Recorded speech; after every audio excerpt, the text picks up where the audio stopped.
धन धन सतगुरु होते रहिए आप सब। देख रहे हैं फेथ वर्सेस वर्डिक्ट। मैं डॉक्टर मोहित इंसान, परम पूजनीय संत डॉक्टर गुरमीत राम रहीम सिंह जी इंसान के अनुयायी, उनकी सोच व सच्चाई इस प्रोग्राम के माध्यम से आप सभी लोग जानते समझते परखते हैं। तो आप सभी का आज के इस लाइव सेशन में बहुत बहुत स्वागत है जी। धन धन सतगुरु होते रहिए आसरा। एज यूजुअल टाइटल हमने लिखा ही है। आपको एक प्रकरण मालूम होगा जो अभी हाल ही में पंजाब में चल रहा है, और ये प्रकरण है अमृतपाल सिंह की गिरफ्तारी को लेकर चला पंजाब में एक ऑपरेशन, और उसके बाद जो कुछ है पंजाब में इंटरनेट बंद है वगैरह वगैरह, ये सब चीज़ें।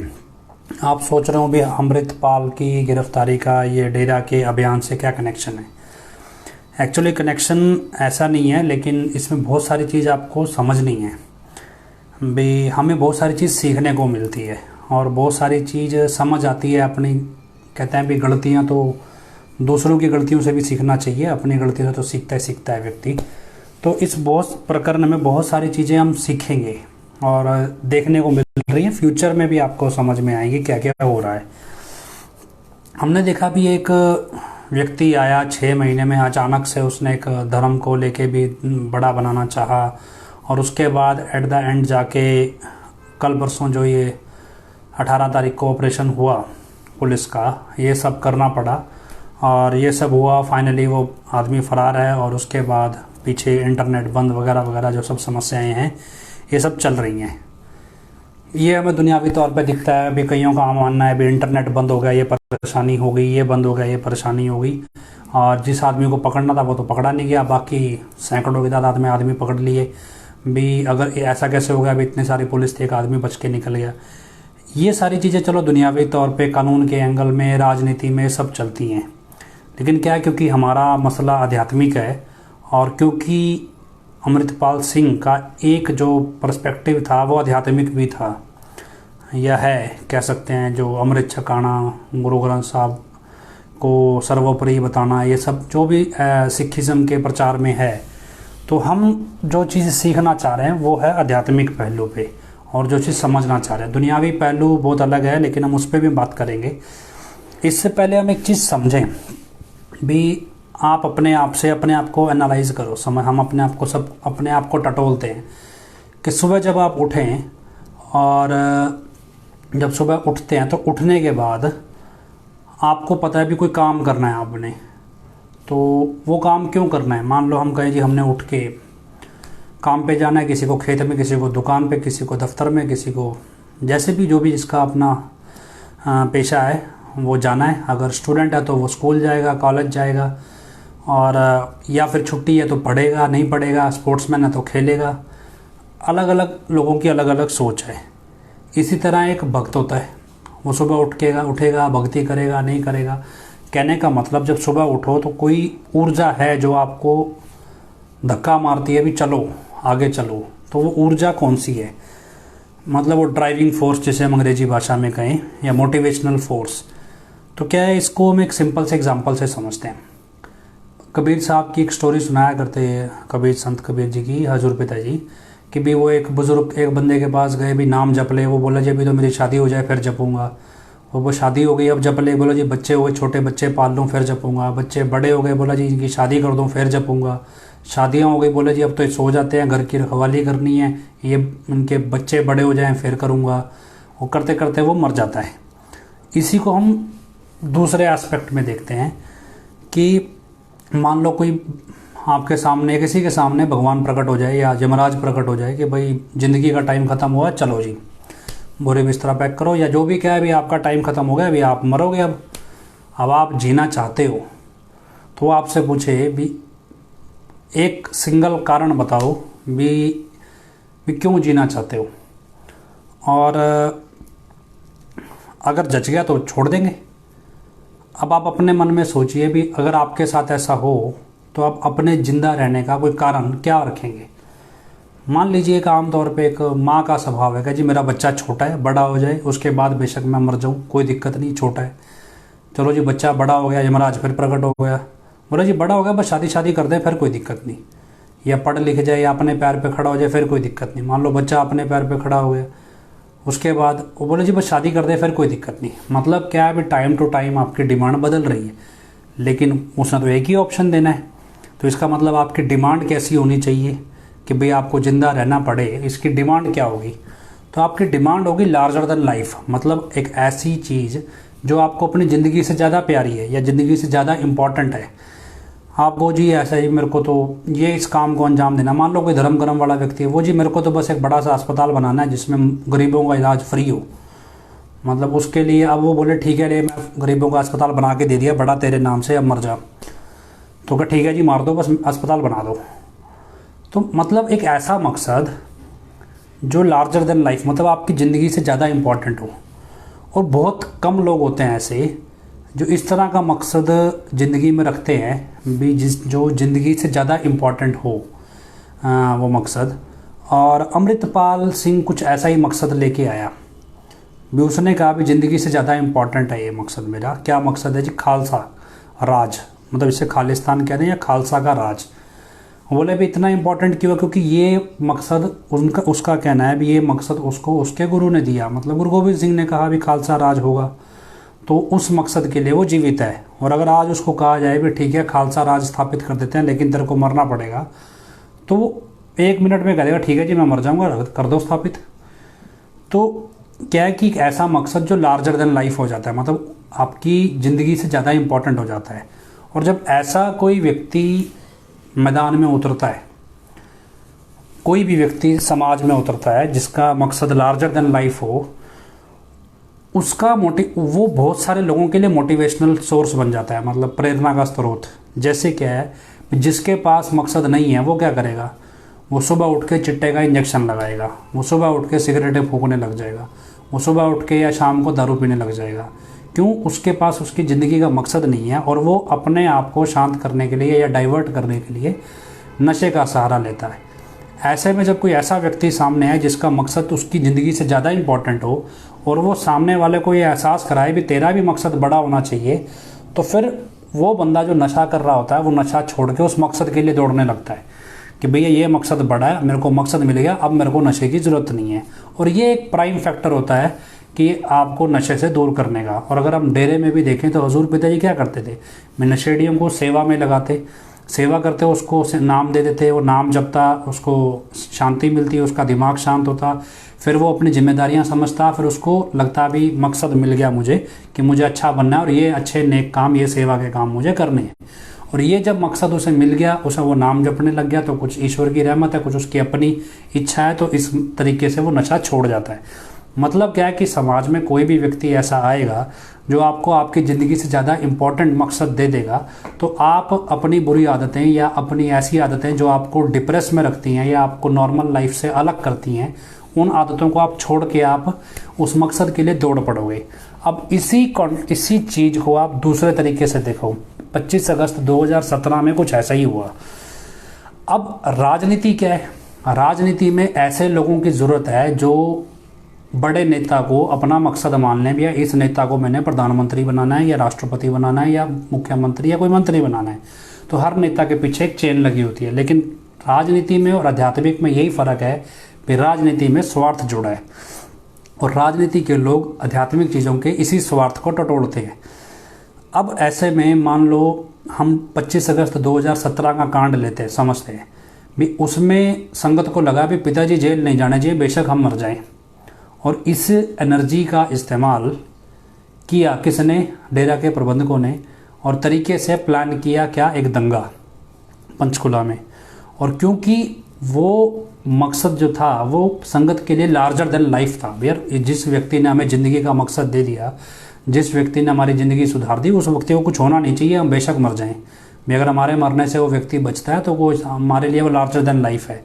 लेकिन राजनीति में इसे मतलब अगेंस्ट इसको जो एक्सप्लोर लॉ के हिसाब से, जब कानून के हिसाब से इसको एक्सप्लोर किया जाता है तो ये देशद्रोह है कि भाई आप एक आदमी के लिए देश को छोटा नहीं कर सकते।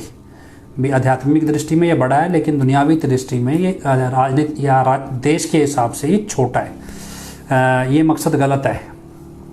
और यही चीज़ अमृतपाल के साथ भी घट रही है।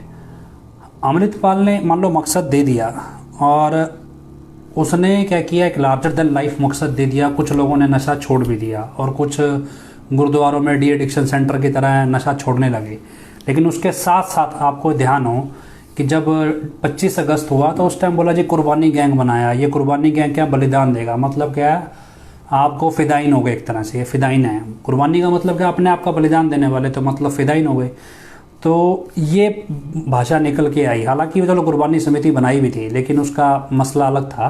पर आप राजनीति के तरीके से देखो भी, कुर्बानी गैंग बनाया जी। उसके बाद देश के खिलाफ बयानबाजी भी, देश के टुकड़े कर देंगे, ये नक्शे से मिटा देंगे वगैरह वगैरह, की लड़कियों ने जो मीडिया में भाषण दिए, ये सब हुआ। और आज जब आप अमृतपाल वाले कॉन्टेक्स्ट में, इस संदर्भ में देखोगे, इसमें क्या है भी, उसके घर से बुलेट प्रूफ जैकेटें मिल गई भी। ये तो कोई फोर्स तैयार कर रहा है। अब मान लो आप अपने पेन के ऊपर, अपनी गाड़ी के ऊपर कोई लेबल लगा लो, या अपना सामान है, सपोज क्या, जैसे फिल्मों वाले काम करते हैं, वो अपने सामान के ऊपर लेबल लगा लें, ABCD कुछ भी। और ये जब लेबल लगा लें तो हम ये नहीं कह सकते भी वो लेबल एंटी नेशनल है। जैसे मान लो अमृतपाल के केस में AKF लगा दिया, अभी एंटी नेशनल है। तो चलो वो अपना अपना ओपिनियन है। अब उसमें आ गया जी भी, फिदाइन तैयार हो रहे थे। तो ऐसे में भी हम इंटेलिजेंस पे सवाल उठते हैं भी, अगर आपको पता चले भी इस गली में कोई, इस घर में कोई फिदाइन तैयार हो रहा है, तो इससे पहले वो बम बांध के कहीं अपने आप को ब्लास्ट कर ले, तो आप एट द स्पॉट उस फिदाइन को पकड़ोगे, इमीडिएट करोगे। तो आप वेट नहीं करोगे भी 1 से 10, एक की जगह 10 फिदाइन तैयार हो जाएं। तो मतलब वहाँ भी जो हाई कोर्ट ने ऑब्जर्वेशन दिया, अभी इंटेलिजेंस फेलियर है। इस सब के बाद भी जो हथियार पकड़े गए वो अमृतपाल के घर से नहीं पकड़े गए, वो बाहर से पकड़े गए। और वो हथियार भी मतलब 12 बोर की राइफलें हैं, और 12 बोर की राइफलों को आप ये नहीं कह सकते भी ISI ने सप्लाई करी हैं, वो तो आम ही मिलने वाली राइफल है। तो लेकिन इस सब में क्या है कि एक पंजाब में एक इमेज बनाई अमृतपाल की भी, एंटी नेशनल है। अब हमें क्या मसला, हमारा क्या कंसर्न है इस सबसे, बिडेरे क्या है, हम तो, हमें क्या मसला है, वो तो पिताजी के खिलाफ भी बोलता है, सब कुछ बोलता है, वो एक अलग आता है। लेकिन जब आप एक आध्यात्मिक दुनिया में लोग चलते हैं, या आध्यात्मिक दुनिया के लिबास में लोग चलते हैं, आप उसी तरीके से किसी तरीके से समझो, उसमें आपको पता चले भी आपकी लड़ाई भी तो आध्यात्मिक है, आप भी तो एक सच की खोज में, और सच क्या है, ईश्वर में, सच की खोज में। अमृतपाल के हिसाब से वो गुरु गोविंद सिंह के किसी वचन को सार्थक करने के लिए खालिस्तान की डिमांड कर रहा है, और उसके हिसाब से वो जायज़ है। मतलब उसके हिसाब से भी अगर हिंदू राष्ट्र की मांग करना जायज़ है, तो फिर खालिस्तान की मांग करना भी जायज़ है। तो अपनी जगह वो सही भी है, लेकिन गलत कहाँ है, क्योंकि उसकी लड़ाई का मेन जो सोर्स है वो राजनीतिक से ज़्यादा आध्यात्मिक है, जो मेन पर्सपेक्टिव है। अब आध्यात्मिक पैटर्न पे सबसे इम्पॉर्टेंट चीज़ है कि हस्ती नहीं होती खुद की। मतलब क्या है कि आध्यात्मिक दृष्टि से चलने वाला व्यक्ति गुरु को समर्पित होता है, और गुरु को जब समर्पित होता है तो वो, उसके लिए गुरु की हस्ती बड़ी है, खुद की हस्ती छोटी है। तो वो खुद के लिए या किसी व्यक्ति विशेष के लिए राजपाट की कामना नहीं करता। मतलब हम कहें भी, अमृतपाल अगर कहे जी एक राजपाट चाहिए, उसको नहीं चाहिए, चलो उसके जरिए किसी को तो मिलेगा ही। वो भी अगर राजपाट चाहिए, वो एक तरह से सब कुछ, सारी प्रॉब्लम सॉल्व करेगा जो सिखों से एसोसिएटेड है या पंजाब से रिलेटेड है, वो सारी प्रॉब्लम सॉल्व करेगा। लेकिन आध्यात्मिक दृष्टि में राजपाट की इच्छा का स्कोप नहीं है कहीं पे। दूसरा क्या है कि गुरु के वचन को सार्थक करना, मतलब इसमें क्या है कि खुद की एक जो पर्सनैलिटी है, जो हमने उसके इंटरव्यूज़ में देखी पर्सनैलिटी में, उसने एक स्टेज पे आके बोला जी अजनाला के अंदर जो भीड़ इकट्ठी हुई वो मेरी कॉल पे हुई। अब लोग, अगर एक तरफ रिपोर्टर बोलता है भी ये गुरु ग्रंथ साहब की रिस्पेक्ट में भीड़ आई थी या संगत आई थी, और दूसरी तरफ कहें भी आज अमृतपाल के पीछे आई थी, तो उसका कहना यह है कि अमृतपाल की कॉल पे आई थी, ना कि गुरु ग्रंथ साहब के रिस्पेक्ट में आई थी। और उसने ये तर्क भी दिया भी अगर आप कोई और व्यक्ति गुरु ग्रंथ साहब लेके चले तो इतनी भीड़ इकट्ठी करके दिखाए। इट मीन्स क्या है कि वहाँ जो हस्ती है वो अमृतपाल की हस्ती बड़ी है एज कंपेयर टू उसके आंदोलन में गुरु की हस्ती से, और जो ताकत वो दिखा रहा है वो खुद की ताकत को ज़्यादा बड़ा दिखा रहा है कंपैरेटिव टू गुरु ग्रंथ साहब। तो ये चीज़ आध्यात्मिक दृष्टि से हमें समझनी है भी, ये चीज़ हमें आध्यात्मिक उसमें नहीं सीखनी है। हम किस दृष्टि से चलते हैं भी, गुरु की ताकत सबसे बड़ी है भी। देखो राजनीतिक तौर पे उसकी देश की डिमांड क्या है ये सब अलग मसला है। मसला हम यहाँ आध्यात्मिक तौर पे ही कर रहे हैं। भी गुरु की हस्ती सबसे बड़ी है और उस हस्ती के आगे किसी की हस्ती नहीं है। मतलब ये तो हर एक शास्त्र कहता है भी गुरु तो भगवान से भी बढ़ के होता है। और गुरु क्या है, गुरु हमें उस भगवान पे भरोसा विश्वास करना सिखाता है। और गुरु क्योंकि भगवान का प्रतिबिंब है तो इसलिए लोग गुरु को भगवान स्वरूप मानते हैं और उसके जरिए भगवान की सत्ता में विश्वास रखते हैं। भी अगर हम गुरु के वचनों पे चलेंगे तो भगवान उस पे विश्वास रखेंगे तो किसी भी कीमत पे हम हार नहीं सकते क्योंकि भगवान हमारे साथ खड़ा है। ये गुरु की एक शिक्षा है। और ऐसे में ऐसा शिष्य जब जीतता है, अपनी किसी भी संघर्ष को अंजाम तक पहुंचाता है, तो वहाँ वाहवाही शिष्य की नहीं होती, वहाँ वाहवाही गुरु के उस ज्ञान की होती है। गुरु उस ज्ञान के जरिए जो ईश्वर उस शिष्य की लाज लगता है उसकी होती है। ये ध्यान रखना भी। इसमें अगर आप हम देखें भी गुरु गोविंद सिंह जी ने लड़ाई लड़ी और मुगलों के खिलाफ लड़ी। उसके बाद लोगों ने बलिदान दिए, बहुत कुछ दिया, लेकिन एक एंड पे जाके सिख राज आया। तो जो सिख राज लेकर आया उसका नाम है, लेकिन क्या वो अकेला ही इसके लिए रिस्पॉन्सिबल है? इस सब में क्या ईश्वर की रहमत काम नहीं करती?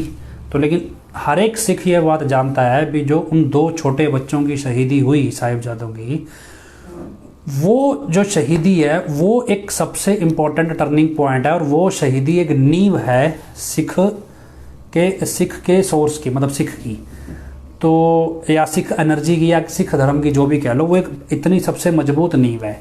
तो असल में यही चीज़ समझनी है भी गुरु के वचन पे चलना और गुरु के वचन पे भरोसा करके जब ये गुरु ईश्वर साबित करता है भी अब मेरी रहमत इस व्यक्ति पे है क्योंकि इसकी खुद की हस्ती नहीं है, बना रहा है, और ये गुरु की हस्ती के साथ सिर्फ मेरी सत्ता में भरोसा करता है भी मालिक उसे जिताएगा, कोई और नहीं जिताएगा। वो जीतना नहीं चाहता है, वो सिर्फ मालिक के हुक्म में चलना चाहता है। संत ऐसा ही करते हैं और ऐसे ही संत शिष्यों को भी सिखाते हैं। और यही चीज़ हमने सीखनी है इस प्रकरण से भी।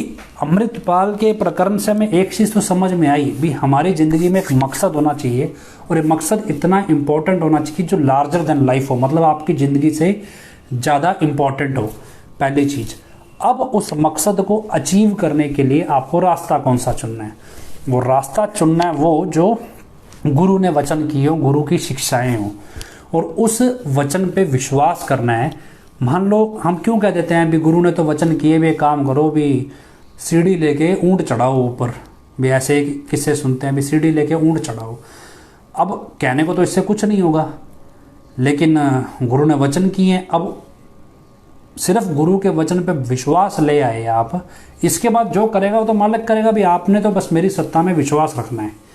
अगर हम एक गुरु गोविंद सिंह का भी एग्जांपल लें, गुरु गोविंद सिंह ने एक बार एक बंदूक टेस्ट करनी थी। एक बंदूक लेके आया कोई, बोला इसको टेस्ट करना है। टेस्ट करने के लिए वहाँ कोई बंदा खड़ा था, उसको बोला भी सामने आ जा, भी टेस्ट करना है। वो डरने लगा कि भैया बंदूक ऐसे मेरे पे टेस्ट करोगे, तो वो आया नहीं सामने। उन्होंने कहा भी हमारे तबेले में 2 बंदे हैं भी सेवादार है, उनको बुला के लाओ, माँ बाप बेटा है कि भाई गुरु साहब ने बुलाया, कोई बंदूक टेस्ट करनी है।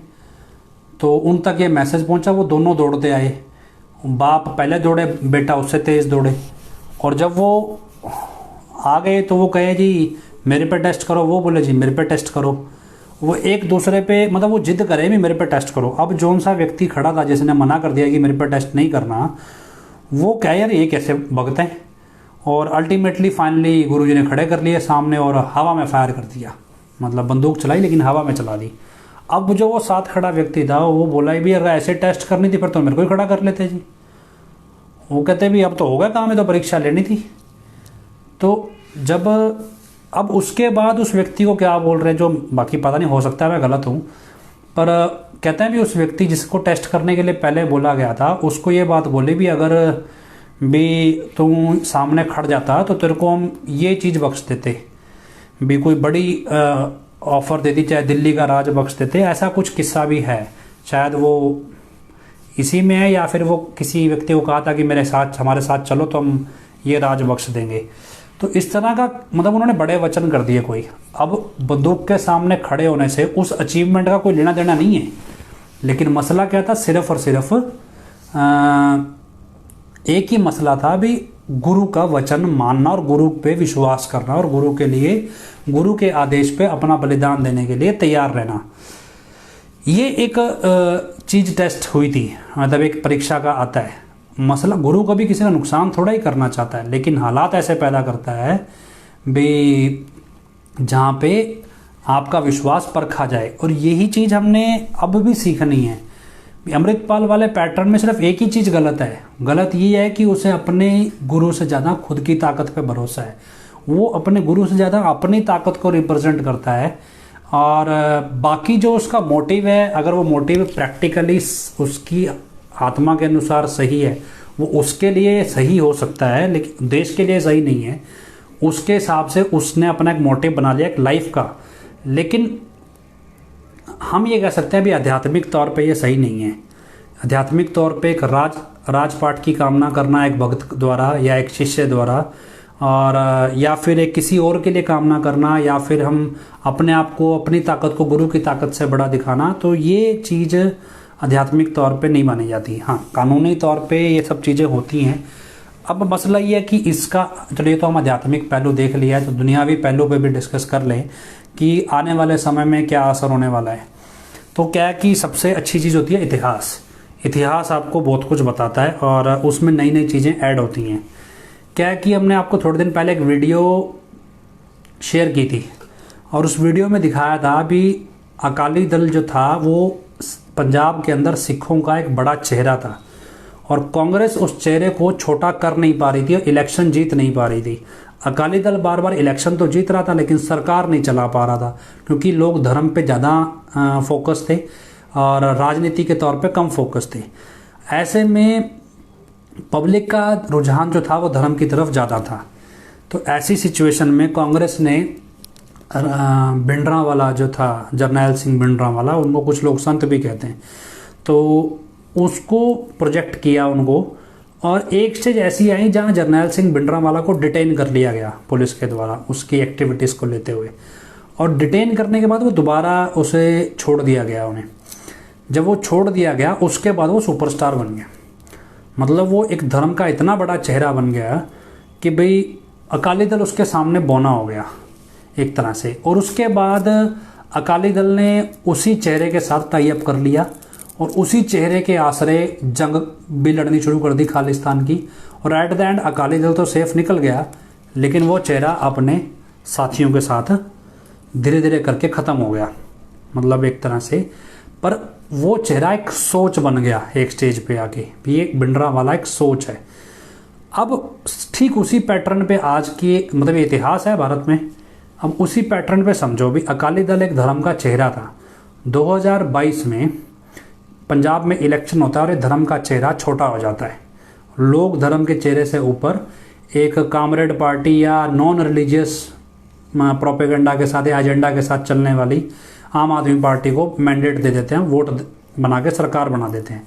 अब धर्म का चेहरा छोटा हो गया और वो चेहरा बड़ा हो नहीं पा रहा अकाल तख्त या अलग अलग लोगों की कोशिश की वजह से। तो ऑल ऑफ ए सडन एक चेहरा नया मार्केट में आता है और वो चेहरा अकाली दल से बड़ा चेहरा धर्म का बन जाता है, अमृतपाल सिंह। और जैसे ये धर्म का बड़ा चेहरा बनता है, तो अब एक ऐसी सिचुएशन आई है जहां इसको डिटेन करना है या अरेस्ट करना है। और लेकिन जो फैक्ट्स हैं, जो तथ्य हैं कानूनी तौर पे अरेस्ट करने के या डिटेन करने के, उनमें जान नहीं है। भी एक 150 गाड़ियां पुलिस की लगी और सामने चलता हुआ आदमी गायब हो जाए, पकड़ ना पाओ। उसके बाद भी आपको जी NSA लगा दो, और NSA लगा तो दो, लेकिन आपके पास कोई एविडेंस ही नहीं है उस NSA को जस्टिफाई करने के लिए। भी क्या वास्तव में जो आदमी फ़ोन इस्तेमाल नहीं करता वो ISI से संपर्क कैसे बनाता है? 12 बोर की राइफल को ISI की फंडिंग कैसे साबित की जाएगी? जिसका खुद का बैंक अकाउंट नहीं है एक्टिव, वो फंडिंग कैसे ले रहा है? मतलब ये सारे एलिगेशंस कनेक्ट करने के लिए बीच में एक थर्ड पर्सन चाहिए। मतलब अमृतपाल और ISI के बीच में एक आदमी और होगा जो सारा मीडिएट कर रहा है। उस आदमी को पहले आतंकवादी घोषित करोगे, तब जाके अमृतपाल आतंकवादी घोषित होगा या एंटी नेशनल घोषित होगा। लेकिन अगर सिर्फ बयान पे फोकस करोगे जी वो तो बयान देता है, तो उसके उस सेंस में हिंदू नेता बहुत सारे बयान देते हैं। भी हिंदू राष्ट्र होना चाहिए, मनुस्मृति लागू होनी चाहिए वगैरह वगैरह, ये सब बहुत लोगों ने बयान दिए हुए हैं। तो इस ग्राउंड पे कुछ होता नहीं है। कहने का मतलब ये कि ठीक 1980-82 के पैटर्न पे अब ये व्यक्ति डिटेन होगा या अरेस्ट होगा और उसके बाद ये सुपर हीरो होगा। क्यों? क्योंकि ऑब्जेक्टिव लार्जर देन लाइफ है। यहाँ तक तो फिर भी चलो हजम, मतलब हम कह लो कि सब कुछ कंफर्टेबल है, लेकिन इसके बाद क्या होगा? इसके बाद हम आपको समझाते हैं भी जो भिंडरांवाला के टाइम पे गलती हुई, वही गलती कह लो डेरे की मैनेजमेंट ने भी की और वही गलती अमृतपाल सिंह के लेवल पे भी होगी। जैसे ही भिंडरांवाला एक इतना बड़ा चेहरा बन गया तो लोकल लेवल पे मान लो गांव में पड़ोसी की आपसे दुश्मनी है, पड़ोसी की आपसे दुश्मनी है, वो कल को अमृतपाल का ग्रुप ज्वाइन कर ले और 4 नारे लगाए उसके हक पक्ष में, और उसके बाद अमृतपाल के ग्रुप में के साथ वो 40-50 बंदे मिल के और अपने पड़ोसी को दे पीट या उसका कोई नुकसान कर दे या उसे मार दे। अब क्योंकि वो एक अमृतपाल एक इतने बड़े ग्रुप का मेंबर है तो जल्दी जल्दी उसके खिलाफ गवाह खड़ा नहीं होगा, और नतीजा क्या होगा जब ये मसले कोर्ट में पहुंचा करेंगे तो ये मसले आपसी लड़ाई की जगह धार्मिक मुद्दे बन जाएंगे। और ऐसे में जितना बड़ा चेहरा अमृतपाल होगा उतना ज़्यादा एक तरह से जो आपसी लड़ाइयाँ लोग वो वाया अमृतपाल के ग्रुप करने लगेंगे। और ऐसे में अमृतपाल इतना कोई सुलझा हुआ राजनीतिक नहीं है या फिर उसका कोई सिस्टम नहीं है, मतलब एक तरह से हमको हम हायरार्की कह लो, या जैसे मतलब अपने तो 15 मेंबर ब्लॉक लेवल, जिला लेवल, स्टेट लेवल का ऐसा सिस्टम है, ऐसा कुछ सिस्टम डेवलप नहीं किया हुआ उसने जिसकी वजह से वो इस चीज़ को चेक कर सके भी मेरी इस सिस्टम का गलत इस्तेमाल ना हो। यही चीज़ भिंडरांवाला के समय में भी हुई थी। लोगों ने, भिंडरांवाला अपनी जगह अपना काम कर रहा था, लेकिन लोगों ने क्या किया, बैक डोर मान लो भिंडरांवाला के ग्रुप को ज्वाइन किया और अपनी आपसी दुश्मनियों का बदला लेना शुरू कर दिया। और जब उसके ऊपर गाज गिरती, गवाह खड़ा ना होता, तो भिंडरांवाला का पूरा ग्रुप मिलके उस आदमी को बैकअप देने लगता कि भाई हमारा आदमी तुमने गलत पकड़ लिया, छोड़ो इसे। ऐसे में जो आम लोग हैं, आम अकेले न्यूक्लियर फैमिली वाले या जो संगठनों के साथ नहीं जुड़े हुए लोग हैं, उनकी आवाज़ दब के रह जाती है। और यही चीज़ भिंडरांवाला के टाइम पे भी हुई। भिंडरांवाला बेशक खुद कुछ नहीं कर रहा था, लेकिन उसके नाम से जितने लोग अपराध कर रहे थे वो सब भिंडरांवाला के खाते में जुड़ रहे थे। और एक स्टेज ऐसी आई जब गवर्नमेंट को लगा भी इस व्यक्ति को और इसके सारे एम्पायर को ख़त्म कर देना चाहिए, और वो हुआ भी। यही स्टेज अब यहाँ से डाइवर्ट हो सकती है। आप ये मत समझो भी ये कोई पंजाब पुलिस का ऑपरेशन है जो मेरे समझ में आता है। ये एक ऐसी सिचुएशन है जहाँ पे एक टैक्टिक मूव है, ये एक राजनीतिक स्टेप है जो एक स्टेज पे अब इस तरफ डाइवर्ट होगा और जहाँ पे गवर्नमेंट चाह के भी कुछ नहीं कर सकती। मतलब इन फ्यूचर अगर अमृतपाल रिलीज भी हो जाता है और नहीं भी होता, अगर वो रिलीज नहीं भी होकर और इवन सिर्फ जेल में एक्टिव, जेल में भी दिखाई देता है कि चलो जेल में है अमृतपाल, तो भी अमृतपाल के सोच में भी नहीं होगा भी ऐसा कुछ करना चाहिए, लेकिन उसके नाम से ही बहुत कुछ हो जाएगा। जैसे मान लो ये लॉरेंस बिश्नोई का एक इंटरव्यू आया टीवी पे। अब बहुत सारे ऐसे छोटे मोटे फिरौती गैंग वाले हैं जो लॉरेंस बिश्नोई के नाम से ही फिरौती मांगते हैं, और लॉरेंस बिश्नोई को कौन सा पता है, लेकिन ये चलता है। और ये एक ऐसा पैटर्न होता है क्राइम का जिसको एक धार्मिक लीडर कंट्रोल अकेला नहीं कर सकता। यहाँ पे सोसाइटी की अपनी रिस्पॉन्सिबिलिटी होती है। यही चीज़ इस्तेमाल की मैनेजमेंट ने भी। मैनेजमेंट ने क्या किया, मैनेजमेंट ने, अब संगत तो अपने लेवल पे काम कर रही थी, लेकिन मैनेजमेंट के 45 मेंबरों ने क्या किया, आम लोगों को धमकाना शुरू कर दिया। बहुत सारे लोग हमें इस 25 अगस्त के बाद ऐसे मिले, इवन इंक्लूडिंग बड़े बड़े प्रेस रिपोर्टर भी, जिनको आम तौर पे 45 मेंबर इसी बात पे धमका देते थे भी हम डेरे के 45 मेंबर हैं, यहाँ पे अभी 1000 बंदा खड़ा कर देंगे। और ऐसी भी सिचुएशन दिल्ली सिरसा के बाज़ारों में भी आई, जहाँ डेरे के प्रबंधकों ने ग्रीनेस के बंदों को गुंडे बना के एक आदमी को धमकाने तक के लिए 1000 बंदा इकट्ठा किया। और ये चीज़ डेरे के एंड पे जब प्रबंधक कर रहे थे, ऐसे में संगत इररिस्पॉन्सिबल थी, वो इसको इग्नोर कर रही है, ये देखना नहीं चाह रही, और वो सिर्फ 45 मेंबर की आंख बंद करके बात मान रही है, और जहां उसने कहा वहां भीड़ इकट्ठा कर ले रही है। और रिजल्ट क्या हुआ, रिजल्ट क्या था कि पुलिस के रिकॉर्ड में ये सारे क्राइम किसके खाते जुड़ रहे थे, पिताजी के नाम पे। और अल्टीमेटली 25 अगस्त 2017 का जो उनका प्लान था वो एक दिन में सिर्फ उस भीड़ इकट्ठी करके किया हुआ प्लान नहीं था। वो जितने 45 मेंबरों ने और एडम ब्लॉक के प्रबंधकों ने, जिम्मेवारों ने जितने लोगों को धमकाया, जो ये सारे काम किए, उसकी जो अर्जियां वहां सरकारों के रिकॉर्ड पे इकट्ठी होती चली गई, उसका कंबाइंड एक्शन था, उसका सारा मिला जुला असर था। और यही चीज रिपीटेड होती है इतिहास में। अब क्यों? क्योंकि आपको इन सारी चीज़ों से हमें बतौर सत्संगी समझना चाहिए। और अब एडम ब्लॉक क्या कर रहा है, यही काम वो अब कर रहा है। ऐसे बहुत से केस अभी भी आते हैं जहां पे 45 मेंबरों से या जिम्मेवारों से एसोसिएटेड कोई मसला हो तो संगत के नाम पे आम लोगों को वैसे ही धमकाया जाता है। अब अगर वो लोग किसी दूसरे, उनको अगर सर्वाइव करना है तो वो दूसरे संगठन के साथ जुड़ जाएंगे कि मतलब बचना है। ऐसे में वो क्या करेंगे, या तो अमृतपाल जैसे के संगठन के साथ जुड़ जाएंगे, किसी और संगठन से जुड़ेंगे, और फिर वो संगठन वर्सेस संगठन लड़ाई होगी। यही काम यूपी वाला करने आया। यूपी वाला बहरूपिया किस लिए लाया गया? उसने क्यों सिखों को कहा कि तुम अपना धर्म सुधार लो? उसने उसको अलग क्यों किया? जबकि डेरे का तो सिख अलग नहीं ना करता। उसने क्यों अलग किया? कि वो अब अपने आप को बतौर एक हिंदू कम्युनिटी के तौर पर उठाएगा और सिखों को भी तुम अपना सुधार लो, यार अपना ही सुधार लो, वही बहुत है, मैं अपना सुधार रहा हूँ, नशे छुड़वा रहा हूँ। ये जो अलग अलग टीम खड़ी कर रहा था ना यूपी वाला, ये इसीलिए खड़ी कर रहा है भी एक स्टेज पे आके ये कम्युनल हो जाएगा, सांप्रदायिक लड़ाई होगी, और इस लड़ाई के आसरे बहुत सारी राजनीतिक रोटियां सेकी जाएंगी।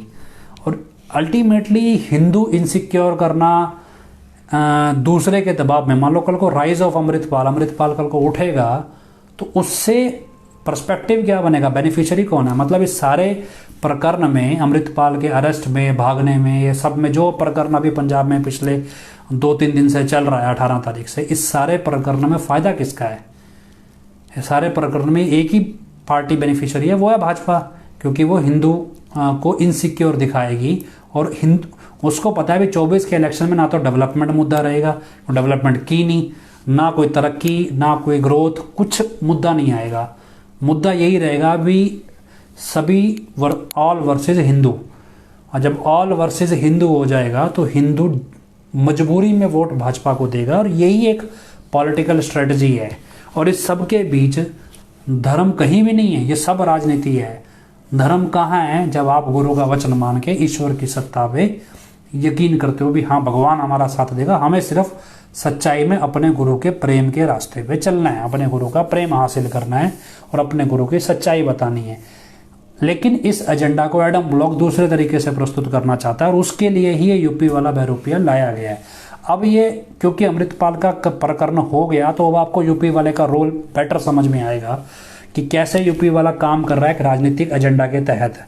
और फिर आपको समझ में आए कि क्यों हजूर पिताजी का जो वो व्यक्तित्व है वो इससे मेल नहीं खाता। क्योंकि ऐसा नहीं है भी हजूर पिताजी का लोगों ने इस्तेमाल नहीं करना चाहा, लेकिन क्योंकि हजूर पिताजी खुद से ड्राइव थे, उनको कोई और ड्राइव करने वाला नहीं था, उनका कोई सलाहकार नहीं था, उनको तो जो कहता जी परम पिताजी का हुक्म आ गया हमने तो वही करना है। इसलिए हजूर पिताजी के एंड पे लोग ये समझते थे भी यहाँ ईश्वर की कृपा बरस रही है, यहाँ पे कोई राजनीतिक एजेंडा नहीं है। लेकिन निचले लेवल पे प्रबंधकों ने ऐसा सब कुछ किया।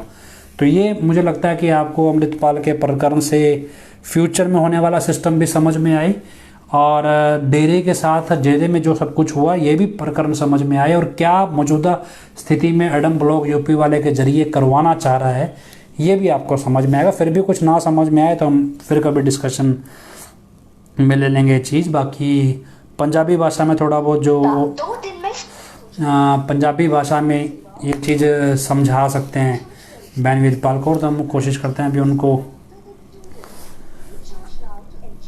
फ़ोन लाइन पे लेते हैं। हो सकता है वो थोड़ा जैसा भी है वो आपको बेटर गाइड कर पाएंगे। और फिर भी आप अपने सवाल जो हैं, अगर कोई डाउट्स हैं वो हमें ज़रूर टेक्स्ट कर दिया करो, कमेंट्स में भी लिख दो, लेकिन कोशिश करो इनबॉक्स में लिख दो, सुझाव शिकायत वगैरह वगैरह जो भी है।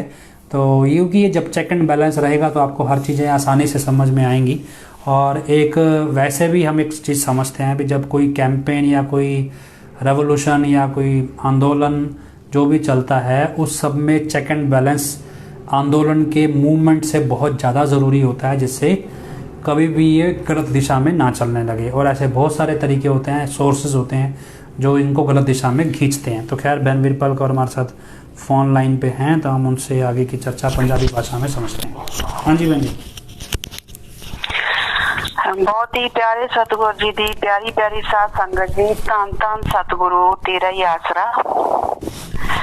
गुरु प्यारी साध संगत जी, 18 मार्च तो जो भी घटना कर्म पंजाब दे विच चल रहा है वो आपां सारे लगातार देख ही रहे हैं भी किस तरह सारिया घटनावां जिहड़ियां एक तो बाद एक घट रही हैं।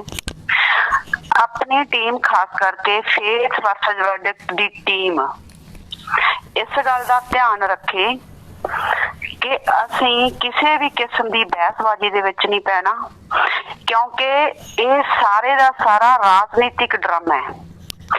गुरु पिता जी दे वचनां नूं याद करो।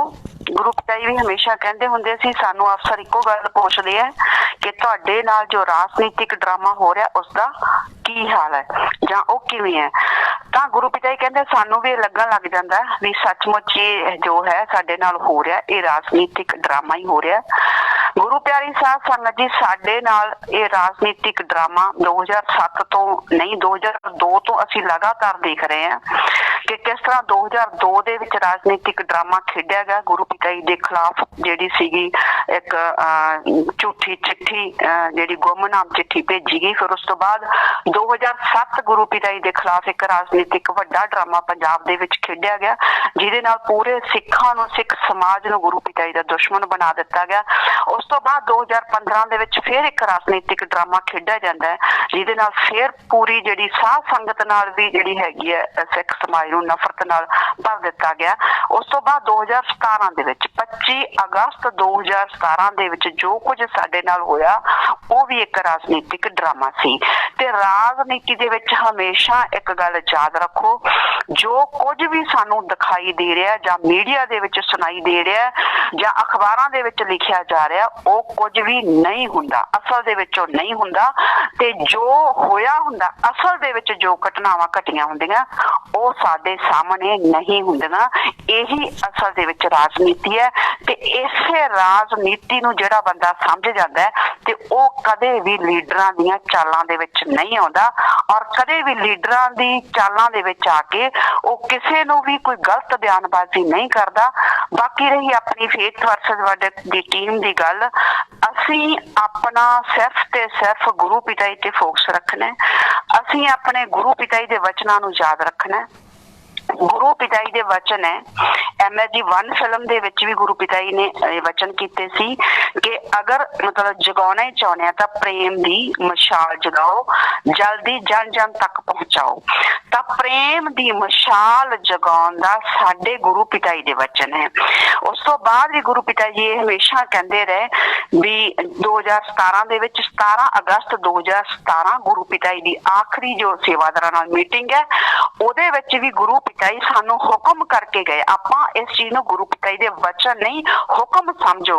गुरु पिता जी ने वचन कीते कि अज तो बाद असीं कुछ नहीं बोलांगे, साडे बच्चे दस देणगे कि असीं की चाहुंदे आ। साडे गुरु पिता जी दी की सोच है, साडे गुरु पिता जी की चाहुंदे सी, असीं दसना है लोकां नूं।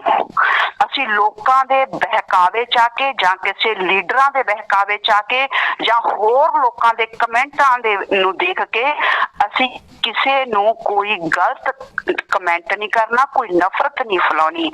सतगुर दे वचन मनना सब तो वड्डी भगती है। गुरु पिता जी दे वचन है, कलयुग दे विच सतगुर दे वचन मनना सब तो वड्डी भगती है।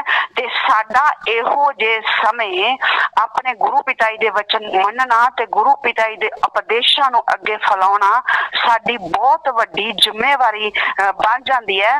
जिस काम नूं लैके जिस मिशन नूं लैके गुरु पिता जी इस धरती ते आया, इस धरती ते अवतार धारण कीता, फिर साडा सारियां दा फर्ज बनदा है कि असीं उन्हां दे उस काम दे विच दिलों सहयोग करिए। गुरु पिता जी दा की मकसद है, की मिशन है, किन्ने वारी दस्सिया गुरु पिता जी ने कि इस धरती तो पूरी धरती दी गुरु पिता जी गल करदे हुंदे सी, इस धरती तो बुराइयां, ईर्खा, नफरत, दुई द्वेष खत्म करके इस धरती ते राम नाम ते प्रेम दी गंगा बहाउणा चाहुंदे आ साडे सतगुर। उन्हां दी इस सोच नूं असीं अपनी सोच बनाईए। जब तक एक शिष्य, एक सिख, एक सच्चा ਜਿਹੜਾ ਪ੍ਰੇਮੀ ਆਪਣੇ ਗੁਰੂ ਦੀ ਸੋਚ ਨੂੰ ਆਪਣੀ ਸੋਚ ਨਹੀਂ ਬਣਾਉਂਦਾ, ਉਦੋਂ ਤੱਕ ਉਹ ਕਾਮਯਾਬ ਰੂਹਾਨੀਅਤ ਦੇ ਵਿੱਚ ਨਹੀਂ ਹੋ ਸਕਦਾ। ਦੁਨੀਆਦਾਰੀ ਦਾ ਮੈਨੂੰ ਪਤਾ ਨਹੀਂ, ਹੋ ਸਕਦਾ ਹੋਵੇ, ਪਰ ਰੂਹਾਨੀਅਤ ਦੇ ਵਿੱਚ ਉਹ ਕਾਮਯਾਬ ਨਹੀਂ ਹੋ ਸਕਦਾ। ਉਹ ਆਪਣੇ ਗੁਰੂ ਦਾ ਪ੍ਰੇਮ ਨਹੀਂ ਪਾ ਸਕਦਾ। ਤੇ ਫਿਰ ਗੁਰੂ ਪਿਤਾ ਜੀ ਜਿਹੜੀ ਸੋਚ ਲੈ ਕੇ ਚੱਲੇ ਹੋਏ ਆ ਜਾਂ ਇਸ ਧਰਤੀ ਤੇ ਆਏ ਆ, ਸਾਡਾ ਬੇਸ਼ੱਕ ਅੱਜ ਉਹ ਸਾਡੇ ਸਾਹਮਣੇ ਦੇਹ ਸਰੂਪ ਚ ਨਹੀਂ ਹੈ, ਉਹ ਸੂਖਸ਼ਮ ਰੂਪ ਦੇ ਵਿੱਚ ਪੂਰੀ ਦੁਨੀਆ ਦੇ ਵਿੱਚ ਇਸ ਵੇਲੇ ਕੰਮ ਕਰ ਰਹੇ ਆ, ਕਿਉਂਕਿ ਇਹ ਵੀ ਉਹਨਾਂ ਦੀ ਵਚਨ ਹੈ। ਅਸੀਂ ਕੋਈ ਆਪਣੇ ਕੋਲੋਂ ਨਹੀਂ ਰਹਿੰਦੇ। ਕਹਿੰਦੇ ਗੁਰੂ ਪਿਤਾ ਜੀ ਦੇ ਵਚਨ ਆ, ਜਦੋਂ ਬਾਰ-ਬਾਰ ਉਹਨਾਂ ਨੂੰ ਪਰੇਸ਼ਾਨ ਕੀਤਾ ਜਾਂਦਾ ਸੀ ਤਾਂ ਉਹ ਉਹਨਾਂ ਨੇ ਵਚਨ ਕੀਤੇ ਸੀ ਸ਼੍ਰੀ ਗੁਰਸਰ ਮੋੜਿਆ ਸਤਸੰਗ ਦੇ ਵਿੱਚ, ਵੀ ਜਿਸ ਮਾਲਕ ਨੇ ਚਾਹਿਆ ਤਾਂ ਉਹ ਸੂਖਸ਼ਮ ਰੂਪ ਚ ਜਾ ਕੇ ਪੂਰੀ ਦੁਨੀਆ ਨੂੰ ਉਤਾਰ ਦੇਵੇਗਾ, ਤਾਂ ਫਿਰ ਤੁਸੀਂ ਕੀ ਕਰੋਗੇ।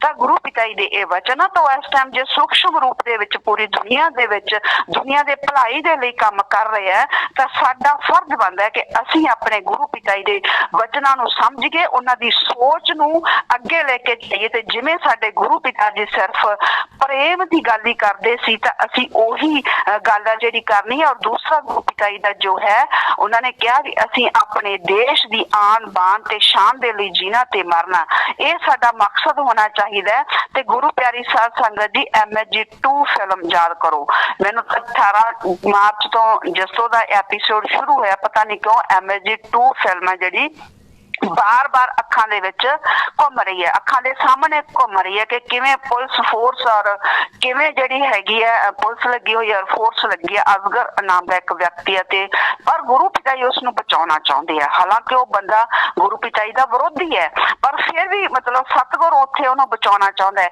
ਸਾਰੀ ਉਹਦੀ ਜਿਹੜੀ ਕੌਮ ਹੈ, ਆਦੀਵਾਸੀ ਕੌਮ, ਉਹਨਾਂ ਨੂੰ ਵੀ ਬਚਾਉਣਾ ਚਾਹੁੰਦੇ ਆ ਗੁਰੂ ਪਿਤਾ ਜੀ। ਤੇ ਉੱਥੇ ਪੁਲਿਸ ਅਫਸਰ ਨੂੰ ਇੱਕ ਗੱਲ ਵੀ ਕਹਿੰਦੇ ਆ ਗੁਰੂ ਪਿਤਾ ਜੀ, ਜਿਹਦੀ ਅੱਜ ਬਹੁਤ ਜ਼ਿਆਦਾ ਜ਼ਰੂਰਤ ਹੈ। ਗੁਰੂ ਪਿਤਾ ਜੀ ਉੱਥੇ ਕਹਿੰਦੇ ਵੀ ਪ੍ਰੇਮ ਦਾ ਹਥਿਆਰ, ਇਹਨਾਂ ਵਾਸਤੇ ਪ੍ਰੇਮ ਦੇ ਹਥਿਆਰ ਦੀ ਜ਼ਰੂਰਤ ਹੈ। ਸਾਰੇ ਹਥਿਆਰਾਂ ਦੀ ਵਰਤੋਂ ਕਰ ਲਈ ਗਈ ਹੈ, ਪਰ ਪ੍ਰੇਮ ਦਾ ਹਥਿਆਰ ਜਿਹੜਾ ਉਹ ਨਹੀਂ ਵਰਤਿਆ ਗਿਆ। ਤੇ ਇਹੀ ਸੇਮ ਗੱਲ ਮੈਨੂੰ ਐ ਲੱਗਦਾ ਵੀ ਅੱਜ ਮਹਿਸੂਸ ਹੋ ਰਹੀ ਹੈ। ਅੱਜ ਗੁਰੂ ਪਿਤਾ ਜੀ ਦੀ, ਵੈਸੇ ਤਾਂ ਗੁਰੂ ਪਿਤਾ ਜੀ ਦੀ ਹਮੇਸ਼ਾ ਹੀ ਬਹੁਤ ਜ਼ਿਆਦਾ ਜ਼ਰੂਰਤ ਦੁਨੀਆ ਨੂੰ ਰਹੀ ਹੈ। ਸੰਤਾਂ ਤੋਂ ਬਿਨਾਂ ਜਿਹੜੀ ਇਹ ਧਰਤੀ ਜਿਹੜੀ ਇੱਕ ਜਲ ਦਾ ਭੱਠ ਹੈ, ਸੰਤਾਂ ਨਾਲ ਹੀ ਜਿਹੜੀ ਇਹ ਧਰਤੀ ਹੈ ਖੜੀ ਹੈ। ਸੰਤਾਂ ਦੀ ਜ਼ਰੂਰਤ ਹਮੇਸ਼ਾ ਹੀ ਹੁੰਦੀ ਹੈ ਇਸ ਧਰਤੀ ਨੂੰ, ਪਰ ਅੱਜ ਐ ਲੱਗਦਾ ਵੀ ਗੁਰੂ ਪਿਤਾ ਜੀ ਦੀ ਬਹੁਤ ਜ਼ਿਆਦਾ ਜ਼ਰੂਰਤ ਹੈ। ਅੱਜ ਉਸ ਪ੍ਰੇਮ ਦੇ ਹਥਿਆਰ ਦੀ ਬਹੁਤ ਜ਼ਿਆਦਾ ਜ਼ਰੂਰਤ ਹੈ। ਸੰਤਾਂ ਦੇ ਵਿੱਚ, ਸੱਚੇ ਸੰਤਾਂ ਦੇ ਵਿੱਚ ਇਹ ਸ਼ਕਤੀ ਹੁੰਦੀ ਹੈ ਕਿ ਉਹ ਕੌਡੇ ਵਰਗੇ ਰਾਖਸ਼ਾਂ ਨੂੰ ਵੀ ਸਮਝਾ ਬੁਝਾ ਕੇ ਸਿੱਧੇ ਰਾਹ ਤੇ ਪਾ ਲੈਂਦੇ ਆ। ਤਾਂ ਫਿਰ ਅੱਜ ਸਾਨੂੰ, ਫਿਰ ਜਦੋਂ ਸਾਡੇ ਕੋਲ ਕੁੱਲ ਮਾਲਕ ਅਵਤਾਰ ਰੂਪ ਇੰਨੇ ਸੱਚੇ ਸੰਤ ਸਾਡੀ ਭਾਰਤ ਦੀ ਧਰਤੀ ਤੇ ਬੈਠੇ ਆ, ਤੇ ਫਿਰ ਵੀ ਸਾਡੇ ਜਿਹੜੇ ਨੌਜਵਾਨ ਆ ਕਿਉਂ ਇੰਨੇ ਭੜਕ ਰਹੇ ਆ, ਕਿਉਂ ਜੇ ਸਾਡੇ ਨੌਜਵਾਨ ਅੱਜ ਇੰਨੇ ਗਲਤ ਹੋ ਰਹੇ ਆ, ਤਾਂ ਸਿਰਫ ਇਹਦਾ ਇੱਕੋ ਹੀ ਕਾਰਨ ਹੈ ਕਿ ਅਸੀਂ ਲੋਕ ਆਪਣੇ ਧਰਮ ਨੂੰ ਛੱਡ ਕੇ, ਅਸੀਂ ਲੋਕ ਆਪਣੀ ਸੰਸਕ੍ਰਿਤੀ ਨੂੰ ਛੱਡ ਕੇ ਅਸੀਂ ਅੱਜ ਲੀਡਰਾਂ ਦੇ ਪਿੱਛੇ ਲੱਗ ਗਏ। ਅਸੀਂ ਆਪਣਾ ਧਰਮ ਵੀ ਛੱਡਤਾ, ਗੁਰੂਆਂ ਦੇ ਵਚਨ ਵੀ ਛੱਡਤੇ। ਜਿਵੇਂ ਸਾਡੇ ਆਪਣਾ ਮਤਲਬ ਪਹਿਲਾਂ ਜਿਵੇਂ ਮੋਹਿਤ ਬੇਟੇ ਨੇ ਵੀ ਤੁਹਾਨੂੰ ਦੱਸਿਆ, ਸਾਡਾ ਨੁਕਸਾਨ ਕਿਉਂ ਹੋਇਆ। ਸਾਡੇ ਕੋਲ ਤਾਂ ਕੁੱਲ ਮਾਲਕ ਰੂਪ ਸੰਤ ਵੀ ਸੀ, ਸੱਚਾ ਸੰਤ ਵੀ ਸੀ ਅਗਵਾਈ ਕਰਨ ਵਾਲਾ, ਫਿਰ ਵੀ ਸਾਡੀ ਸੰਗਤ ਦਾ ਨੁਕਸਾਨ ਕਿਉਂ ਹੋਇਆ? ਕਿਉਂਕਿ ਅਸੀਂ ਵੀ ਆਪਦੇ ਗੁਰੂ ਪਿਤਾ ਜੀ ਨੂੰ ਨਹੀਂ ਸੁਣਿਆ, ਅਸੀਂ ਆਪਦੇ ਗੁਰੂ ਪਿਤਾ ਜੀ ਦੇ ਵਚਨਾਂ ਤੇ ਅਮਲ ਨਹੀਂ ਕੀਤਾ। ਅਸੀਂ ਵੀ ਜਿਹੜੇ ਲੀਡਰ ਟਾਈਪ ਲੋਕ ਸਾਡੇ ਵਿਚਾਲੇ ਖੜੇ ਹੋ ਗਏ, ਗੁਰੂ ਤੇ ਸੰਗਤ ਦੇ ਵਿਚਾਲੇ ਜਿਹੜੀ ਸਾਡੀ ਮੈਨੇਜਮੈਂਟ ਕਮੇਟੀ ਤੇ ਇੱਕ ਰਾਜਨੀਤਿਕ ਲੀਡਰ ਲਿਆ ਕੇ ਖੜੇ ਕਰ ਦਿੱਤੇ ਗਏ, ਅਸੀਂ ਵੀ ਉਹਨਾਂ ਦੇ ਪਿੱਛੇ ਲੱਗੀ। ਤੇ ਜਦੋਂ ਇਨਸਾਨ ਆਪਣੇ ਗੁਰੂ ਦੇ ਵਚਨਾਂ ਦੀ ਕਾਟ ਕਰਦਾ ਹੈ ਤੇ ਇੱਕ ਲੀਡਰਾਂ ਦੇ ਪਿੱਛੇ ਲੱਗ ਜਾਂਦਾ, ਉਦੋਂ ਉਹਦਾ ਨੁਕਸਾਨ ਹੁੰਦਾ ਹੀ ਹੁੰਦਾ ਹੈ। ਤਾਂ ਗੁਰੂ ਪਿਆਰੀ ਸਾਧ ਸੰਗਤ ਜੀ, ਸਾਹਿਬ ਸ੍ਰੀ ਗੁਰੂ ਗ੍ਰੰਥ ਸਾਹਿਬ ਨੇ ਤਾਂ ਜਦੋਂ, ਜੇ ਅਸੀਂ ਇਹ ਮੰਨਦੇ ਹਾਂ ਕਿ ਸਾਹਿਬ ਸ੍ਰੀ ਗੁਰੂ ਗ੍ਰੰਥ ਸਾਹਿਬ ਹੀ ਸਾਡੀ ਅਗਵਾਈ ਕਰੇ, ਤਾਂ ਸਾਹਿਬ ਸ੍ਰੀ ਗੁਰੂ ਗ੍ਰੰਥ ਸਾਹਿਬ ਹੀ ਸਾਡਾ ਗੁਰੂ ਹੈ, ਤੇ ਫਿਰ ਸਾਹਿਬ ਸ੍ਰੀ ਗੁਰੂ ਗ੍ਰੰਥ ਸਾਹਿਬ ਹੀ ਇਹ ਗੱਲ ਕਹਿੰਦਾ ਵੀ ਸੰਤ ਸ਼ਰਨ ਜੋ ਜਨ ਪਰ ਹੈ ਸੋ ਜਨ ਉਦਰਨਹਾਰ, ਸੰਤ ਕਾ ਨਿੰਦਕ ਨਾਨਕਾ ਬਹੁਰ ਬਹੁਰ ਅਵਤਾਰ। ਤੇ ਜੋ ਵੀ ਇਨਸਾਨ, ਜੋ ਵੀ ਇੱਕ ਸੱਚਾ ਸਿੱਖ ਸਾਹਿਬ ਸ੍ਰੀ ਗੁਰੂ ਗ੍ਰੰਥ ਸਾਹਿਬ ਨੂੰ ਹੀ ਆਪਣਾ ਗੁਰੂ ਮੰਨਦਾ, ਤੇ ਫਿਰ ਉਹਨੂੰ ਇਹ गल भी मननी पऊगी। साध संगत वडभागी पाई है, साध की सेवा नाम ध्याई है। फिर असीं एक मतलब कि सच्चे संत की निंदा नहीं कर सकते। अज सानू साडे गुरु पिता जी बहुत ज्यादा लोड़ महसूस हो रही है। मेरी सारी फेथ वर्सेस वर्डिक्ट दी टीम नू हथ जोड़ के बेनती है, आपां चाहे होर कुछ नहीं कर सकते, सच्चे दिल नाल तड़फ के जिन्ना भी तुसीं कर सकते हैं सिमरन ते अरदास, क्योंकि गुरबाणी दे विच लिखिया होया भी जन की अरदास व्यर्थी ना जाए। तो सतगुर सच्चे पातशाह अगे अरदास जरूर करो कि हे सतगुर हुण आप जीआं दी बहुत ज्यादा जरूरत है। आप जी दे ये वचन है, चाहे फिल्मां दे विच है भी जिएंगे मरेंगे देश के लिए, अज देश नूं तुहाडी बहुत ज्यादा जरूरत है। अज पूरी दुनिया की तुहानूं बहुत जरूरत है।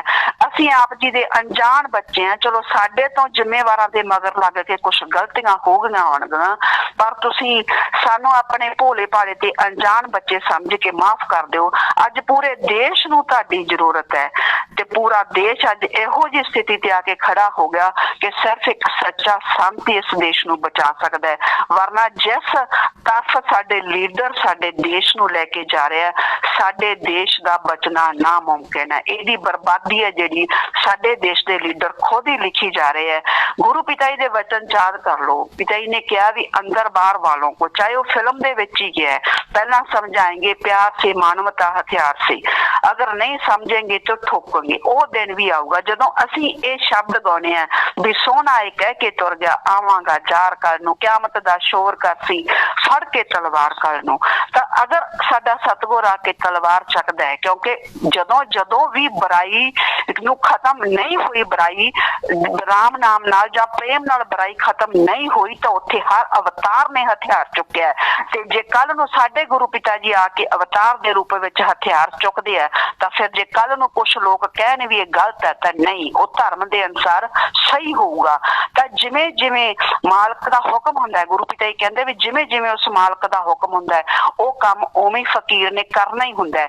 ते जे वो कह के गए भी जे क़यामत दा शोर करसी फड़ के तलवार कर नूं, ये बुराई है जिहड़ी लीडरां ने साडे देश दी ट्रेजेडी समझ लो कि एक पासे तां साडे देश दे विच हिंदुस्तान दे विच कुल मालक जिन्हों आपां कहने भी पार ब्रह्म परमेश्वर जां विष्णु दे अवतार, एडे वड्डे अवतार ऋषि मुनि गुरु पीर सारे होए इत्थे, ते इन्ना साडा इतिहास है जिहड़ा जिहदों तो असीं सिक्ख्या लै सकदे हां।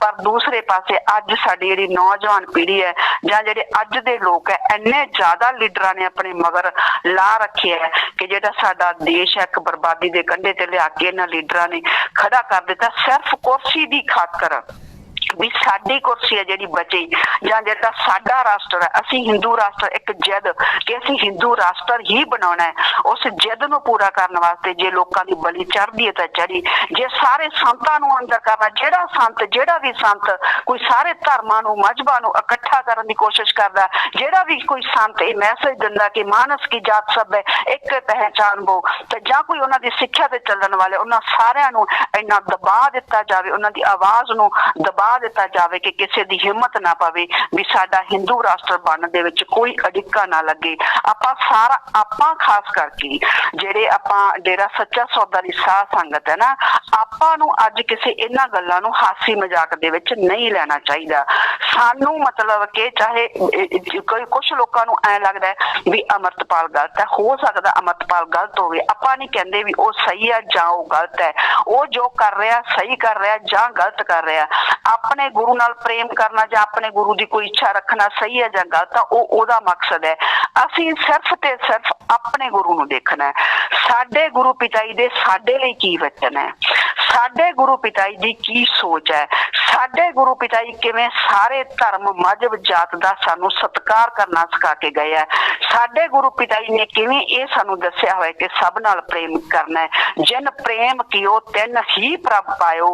गुरु पिता जी एक बारी नहीं 1000 वार सत्संग दे विच बोलते सी भी ही शब्द दा मतलब की है कि जे तुसी प्रेम करोगे तां ही तुसी परमात्मा नू पा सकदे हैं, जे तुसी प्रेम नहीं करोगे तां तुसी परमात्मा नू नहीं पा सकदे, भावें 24 घंटे तुसी सिमरन भगती करदे हो पर जे तुहाडे अंदर किसी भी धर्म मजहब जात या मनुख नूं लैके नफरत है तो तुसीं नहीं पा सकदे। दूसरे ये ना समझो कि वो साडा दूसरा धर्म है इसे करके असीं नफरत करना, नहीं। असीं सिर्फ ते सिर्फ अपने गुरु पिता जी दा जो मकसद है असीं ओ दुनिया नूं दसना है। असीं आपदे मकसद तो ना भड़क गए, असीं लोकां दे बहकावे दे विच आके मैं देखिया है, इसे करके मैं कह रही हां अपनी टीम दे कुछ बंदियां ने भी बहुत गलत इहो जे गलत कमेंट कीते हुए है भी ਜਿਹੜੀ भाषा मैं खुद पढ़ के भी तुहानूं दस नहीं सकदी और जदों मैं वो भाषा पढ़ी तो मैनूं खुद नूं भी शर्म आई। तो इसे करके मेरी हाथ जोड़ के बेनती है, खास करके फेथ वर्सेस वर्डिक्ट दी टीम दे मैंबर, तुसीं किहनूं रिप्रजेंट कर रहे हैं, तुहाडे अंदरों लोग किहनूं देख रहे हैं, तुसीं अपने आप नूं ये कह रहे हैं भी असीं संत डॉक्टर गुरमीत राम रहीम सिंह जी इंसान दे बच्चे हैं, क्योंकि हुण तां बिल्कुल ही फर्क पै गया। दूजी संगत नूं आपां ये कहने भी यूपी वाले दे चेले है, नकली गुरु दे नकली प्रेमी। असीं फेथ वर्सेस वर्डिक्ट दी टीम अपने आप नूं ये कह रही है कि असीं असली गुरु दे असली प्रेमी है। तो फिर असली गुरु दे असली प्रेमी कदे इहो जी भाषा नहीं वरतदे, चाहे वो बंदा सही है या गलत है, जिहदी भाषा कोई पढ़ ना सके या जिस भाषा नूं पढ़ के सुनाया ना जा सके। इस करके हाथ जोड़ के बेनती है, असीं सिर्फ अपने मकसद दे विच जो साडा मकसद है, साडा आपदा मकसद ही बहुत वड्डा है। इन्हां सरकारां ने अज सानूं क्यों लगदा भी अमरतपाल नाल सरकार ने जो कीता सही कीता, इहदा मतलब फिर लोकां दे हिसाब नाल तां 25 अगस्त 2017 नूं जो है वो भी सही होया। ਉਹ ਲੋਕਾਂ ਨੂੰ ਕਿਉਂ ਗਲਤ, ਫਿਰ ਉਹ ਸਾਨੂੰ ਕਿਉਂ ਗਲਤ ਲੱਗਦਾ ਸੀ? ਜਦੋਂ ਸਾਡੇ ਨਾਲ ਗਲਤ ਹੁੰਦਾ ਸੀ ਕਹਿੰਦੇ ਗਲਤ, ਜੇ ਦੂਜੇ ਨਾਲ ਹੁੰਦਾ ਸੀ ਕਹਿੰਦੇ ਨੇ ਨਹੀਂ। ਜਦੋਂ ਕਿਸੇ ਨਾਲ ਗਲਤ ਹੋਇਆ ਤਾਂ ਗਲਤ ਹੀ ਹੋਇਆ, ਚਾਹੇ ਕੁਛ ਫੜਨ ਦਾ ਤਰੀਕਾ। ਜੇ ਕਿਸੇ ਨੂੰ ਤੁਸੀਂ ਫੜਨਾ ਹੈ, ਇੱਕ ਬੰਦੇ ਨੂੰ ਫੜਨ ਦੀ ਖਾਤਰ ਇਹ ਕੀ ਮਤਲਬ ਹੋਇਆ ਕਿ ਤੁਸੀਂ 6-7 ਕਰੋੜ ਦਾ ਇੱਕ ਸਟੇਟ ਦਾ ਨੁਕਸਾਨ ਕਰਤਾ, ਇੰਨੇ ਦਿਨ ਹੋ ਗਏ ਸਾਰਾ ਸਿਸਟਮ ਬੰਦ ਕੀਤਾ ਪਿਆ। ਉਹ ਬੰਦਾ ਰੋਜ਼ ਆਪਦੇ ਘਰੇ 11 ਵਜੇ ਰਾਤ ਨੂੰ ਆ ਕੇ ਪੈਂਦਾ, 12 ਵਜੇ ਆ ਕੇ ਰਾਤ ਨੂੰ ਪੈਂਦਾ, ਤੜਕੇ 8-8:30 ਘਰੋਂ ਨਿਕਲਦਾ, ਤੜਕੇ 4 ਵਜੇ ਜਿਵੇਂ ਰੂਟੀਨ ਚ ਪੁਲਿਸ ਕਰਦੀ ਹੈ ਰੇਡ ਕਰਦੀ, ਉਹਨੂੰ ਫੜ ਲੈਂਦੀ, ਗੱਲ ਖਤਮ। ਤਾਂ ਜੋ ਗਲਤ ਹੈ ਉਹਨੂੰ ਗਲਤ ਕਹੋ। ਐਵੇਂ ਜੇ ਗੁਰੂ ਪਿਤਾ ਜੀ ਨੇ ਕੋਈ ਗੁਨਾਹ ਕੀਤਾ ਸੀ ਤਾਂ ਠੀਕ ਹੈ, ਗੁਰੂ ਪਿਤਾ ਜੀ ਖੁਦ ਪੇਸ਼ ਹੋਏ ਕੋਰਟ ਦੇ ਵਿੱਚ, ਤੁਸੀਂ ਲੈ ਗਏ ਜੋ ਤੁਸੀਂ ਦੂਸਰੇ ਨਾਗਰਿਕਾਂ ਨੂੰ ਜਿਵੇਂ ਮਤਲਬ ਸਜ਼ਾ ਦਿੰਦੇ ਹੋ ਉਵੇਂ ਤੁਸੀਂ ਉਹਨਾਂ ਨੂੰ ਲੈ ਕੇ ਜਾਓ। ਜਿਵੇਂ ਦੂਜੇ ਨਾਗਰਿਕਾਂ ਨੂੰ ਸਾਰੀਆਂ ਸਹੂਲਤਾਂ ਉਹ ਫੋਨ ਤੇ ਗੱਲ ਕਰ ਸਕਦੇ ਆ, ਉਹ ਵੀਡੀਓ ਕਾਲ ਕਰ ਸਕਦੇ ਜਾਂ ਜੋ ਵੀ ਹੈ। ਤੁਸੀਂ ਕਿਉਂ ਨਹੀਂ ਸਾਡੀ ਸਾਧ ਸੰਗਤ ਨੂੰ 5 ਸਾਲ ਤੱਕ ਕੋਈ ਫੋਟੋ ਜਾਂ ਦਿਖਾਈ? ਕਿੰਨਾ ਸਰਕਾਰਾਂ ਨੂੰ ਤੁਸੀਂ ਅੱਜ ਸਹੀ ਕਹਿ ਰਹੇ ਆ, ਕਿੰਨਾ ਲੀਡਰਾਂ ਨੂੰ ਤੁਸੀਂ ਅੱਜ ਸਹੀ ਕਹਿ ਰਹੇ ਆ। ਗੁਰੂ ਪਿਆਰੀ ਸਾਧ ਸੰਗਤ ਜੀ, ਅਸੀਂ ਤਾਂ खुद ये सारा कुछ अपन अखा नाल देखा होया। जदों सरकार जे चाहती पंचकूला दे विच 25 अगस्त 2017 नूं एक भी संगत दा बंदा उत्थे इकट्ठा नहीं हो सकदा सी, कर्फ्यू लगा दिंदी। जदों 144 लगी हुई सी तां मतलब की मैनूं कोई जिहड़ा लीडर है जो कोई बंदा इस गल दा जवाब देवे भी 144 धारा दे विच इह हुंदा है भी 5 तो वध बंदे इकट्ठे नहीं हो सकदे, उत्थे 1 लाख प्रेमी इकट्ठा होया तां होया किवें? तुसीं कर्फ्यू लगा दो, सरसे दे विच कर्फ्यू लगा दो, तुसीं पंचकूला दे विच कर्फ्यू लगा दो। तुसीं क्यों ਜਿਹੜੀਆਂ ਇੰਨੀਆਂ ਜਾਨਾਂ ਸਾਡੀਆਂ ਗੱਲਾਂ ਕੀਮਤੀ ਜਾਨਾਂ ਕੀ ਉਹਨਾਂ ਦਾ ਕੋਈ ਮੁੱਲ ਨਹੀਂ ਸੀ? ਉਹ ਕੀ ਦੁਬਾਰਾ ਵਾਪਸ ਆ ਜਾਣਗੇ? ਤਾਂ ਗੁਰੂ ਪਿਆਰੀ ਸਾਧ ਸੰਗਤ ਜੀ, ਇਹਨਾਂ ਲੀਡਰਾਂ ਨੂੰ ਕੋਈ ਫਰਕ ਨਹੀਂ ਪੈਂਦਾ। ਇਹ ਤਾਂ ਜਿਹੜੇ ਆਮ ਇਨਸਾਨਾਂ ਨੂੰ ਕੀੜੇ ਮਕੌੜੇ ਸਮਝਦੇ ਆ। ਇਹਨਾਂ ਨੂੰ ਸਿਰਫ ਚਾਹੀਦਾ ਰਾਜ ਭਾਗ, ਇਹਨਾਂ ਨੂੰ ਹੋਰ ਕੋਈ ਮਤਲਬ ਨਹੀਂ ਹੈ ਕਿ ਕਿਹਦਾ ਕਿੰਨਾ ਨੁਕਸਾਨ ਹੋਈਦਾ। ਮੰਨ ਲਓ ਉਹਨਾਂ ਦੇ ਬੰਦਿਆਂ ਕੋਲੇ ਵੀ ਤਾਂ ਗਿਆ ਹਥਿਆਰ ਸੀ, ਚਲੋ ਇਹ ਤਾਂ ਮਾਲਕ ਦੀ ਰਹਿਮਤ ਮੰਨਦੇ ਆਪਾਂ, ਕਹਿੰਦੇ ਅਕਾਲ ਪੁਰਖ ਸਭ ਤੇ ਆਈ ਰਹਿਮਤ ਰੱਖੇ, ਕਿਸੇ ਦਾ ਕੋਈ ਜਾਨੀ ਮਾਲੀ ਨੁਕਸਾਨ ਨਾ ਹੋਵੇ। ਅੱਗੋਂ ਗੋਲੀ ਨਹੀਂ ਚੱਲੀ, ਮੰਨ ਲਓ ਅੱਗੋਂ ਉਹਨਾਂ ਦੇ ਬੰਦੇ ਗੋਲੀ ਚਲਾ ਦਿੰਦੇ, ਇੱਧਰੋਂ ਪੁਲਿਸ ਗੋਲੀ ਚਲਾ ਦਿੰਦੀ। ਜਿਹੜੇ ਰਸਤੇ ਦੇ ਵਿੱਚ ਇੰਨੀ ਭੀੜੀ ਜਗ੍ਹਾ ਸੀ ਉੱਥੇ ਜਿੱਥੇ ਸਾਰਾ ਕੁਝ ਹੋਇਆ ਸੀ, ਤਾਂ ਜੇ ਉੱਥੇ ਆਮ ਪਬਲਿਕ ਮਾਰੇ ਜਾਂਦੇ ਜਾਂ ਪੁਲਿਸ ਮੁਲਾਜ਼ਮ ਵੀ ਜਿਹੜੇ ਮਾਰੇ ਜਾਂਦੇ, ਪੁਲਿਸ ਮੁਲਾਜ਼ਮ ਵੀ ਜਿਹੜੇ ਅੱਜ ਭਰਤੀ ਆ ਗੁਰੂ ਪਿਆਰੀ ਸਾਧ ਸੰਗਤ ਜੀ, ਉਹ ਵੀ ਇੱਕ ਬੱਚਾ ਹੀ ਆ ਲੋਕਾਂ ਦੀ। ਤਾਂ ਜਾਂ ਉੱਥੇ ਉਹਨਾਂ ਦੇ ਸਾਹਮਣੇ ਜੋ ਵੀ ਮਰਦਾ, ਇਨਸਾਨ ਤਾਂ ਇਨਸਾਨ ਹੀ ਆ ਨਾ।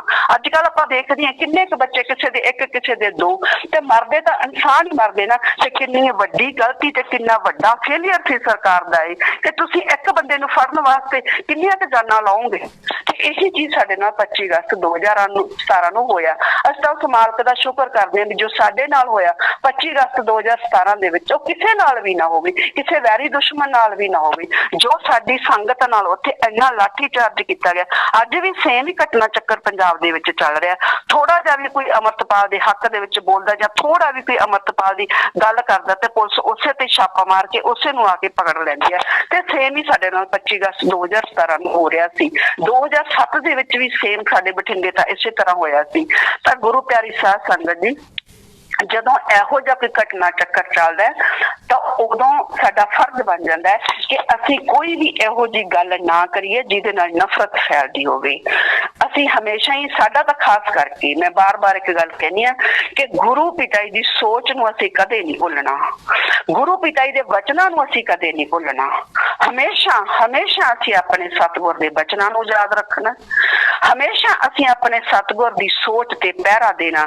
ਤੇ ਸਾਡਾ ਫਰਜ਼ ਅੱਜ, ਮੈਂ ਕਹਿੰਦੀ ਆ ਵੀ ਸਾਡਾ ਫਰਜ਼ ਅੱਜ ਕਈ ਗੁਣਾ ਜ਼ਿਆਦਾ ਵੱਧ ਗਿਆ। ਜਦੋਂ ਇੱਥੇ ਨਫ਼ਰਤ ਦੀ ਦੁਨੀਆ ਖੜੀ ਹੋ ਜਾਂਦੀ ਹੈ, ਇੱਕ ਵੱਡੀ ਨਫ਼ਰਤ ਦੀ ਚਾਰ ਚਫੇਰੇ ਜਿਹੜੀ ਹੈਗੀ ਹੈ, ਇੱਕ ਵੱਡਾ ਝੋਲ ਬਣ ਦਿੱਤਾ ਜਾਂਦਾ ਹੈ, ਤੇ ਉਦੋਂ ਸਾਡਾ ਫਿਰ ਹੋਰ ਵੱਡਾ ਫਰਜ਼ ਬਣਦਾ ਹੈ ਕਿ ਜਿਹੜੇ ਪ੍ਰੇਮ ਦੇ ਪੁਜਾਰੀ ਹੁੰਦੇ ਆ ਉਹ ਸਿਰਫ ਪ੍ਰੇਮ ਦੀ ਗੱਲ ਕਰਨ, ਉਹ ਸਿਰਫ ਜਿਹੜੀ ਹੈਗੀ ਸੱਚਾਈ ਦੀ ਗੱਲ ਕਰਨ। ਤਾਂ ਗੁਰੂ ਪਿਆਰੀ ਸਾਧ ਸੰਗਤ ਜੀ, ਇਹ ਨਹੀਂ ਹੈ ਕਿ ਅਸੀਂ ਮਤਲਬ ਕਿ ਸਿਰਫ ਜਿਵੇਂ ਦੁਨੀਆ ਮਤਲਬ ਕਿ ਚੱਲ ਰਹੀ ਹੈ ਅਸੀਂ ਦੁਨੀਆ ਦੇ ਹਿਸਾਬ ਨਾਲ ਨਹੀਂ ਚੱਲਣਾ। ਇੱਕ ਗੱਲ ਯਾਦ ਰੱਖੋ, ਰੂਹਾਨੀਅਤ ਦੇ ਵਿੱਚ ਔਰ ਦੁਨੀਆਦਾਰੀ ਦੇ ਵਿੱਚ ਜ਼ਮੀਨ ਅਸਮਾਨ ਦਾ ਫਰਕ ਹੈ। ਗੁਰੂ ਪਿਤਾ ਜੀ ਦੇ ਵਚਨ ਹੈ ਵੀ ਤੁਸੀਂ ਦੋਗਲੇ ਬਣ ਕੇ, ਤਿਗਲੇ ਬਣ ਕੇ, ਚੌਗਲੇ ਬਣ ਕੇ ਦੁਨੀਆਦਾਰੀ ਦੇ ਵਿੱਚ ਜਿਹੜਾ ਹੈਗਾ ਤਰੱਕੀ ਕਰ ਸਕਦੇ, ਪਰ ਰੂਹਾਨੀਅਤ ਦੇ ਵਿੱਚ ਤਰੱਕੀ ਨਹੀਂ ਕਰ ਸਕਦੇ।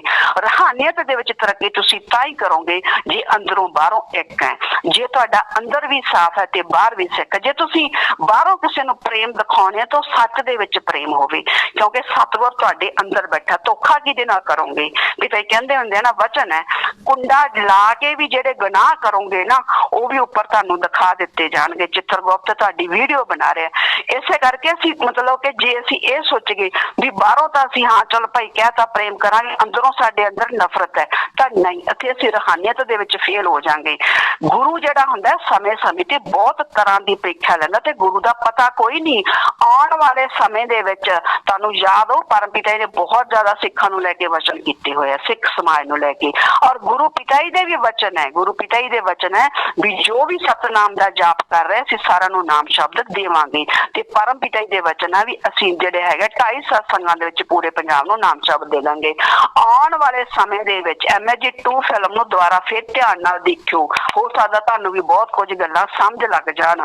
ਤਾਂ ਗੁਰੂ ਪਿਤਾ ਦੀਆਂ ਜਿਹੜੀਆਂ ਫਿਲਮਾਂ ਨਾ ਉਹਨਾਂ ਨੂੰ ਦੁਬਾਰਾ ਧਿਆਨ ਨਾਲ ਦੇਖੋ, ਉੱਥੋਂ ਵਿਚਾਰ ਕੱਢੋ, ਗੁਰੂ ਪਿਤਾ ਦੀ ਸੋਚ ਨੂੰ ਅੱਗੇ ਲੈ ਕੇ ਚੱਲੋ। ਤੇ ਖਾਸ ਕਰਕੇ ਪ੍ਰੇਮ ਦਾ ਹਥਿਆਰ ਗੁਰੂ ਪਿਤਾ ਜੀ ਦੇ ਵਚਨ ਹੈ, ਇਸ ਪ੍ਰੇਮ ਦੇ ਹਥਿਆਰ ਨੂੰ ਜਦ ਤੱਕ ਅਸੀਂ ਧਾਰਨ ਨਹੀਂ ਕਰਾਂਗੇ ਨਾ ਉਦੋਂ ਤੱਕ ਅਸੀਂ ਦੁਨੀਆ ਤੋਂ ਉਮੀਦ ਨਹੀਂ ਕਰ ਸਕਦੇ ਵੀ ਦੁਨੀਆ ਇਸ ਧਾਰਨ ਕਰੂਗੀ।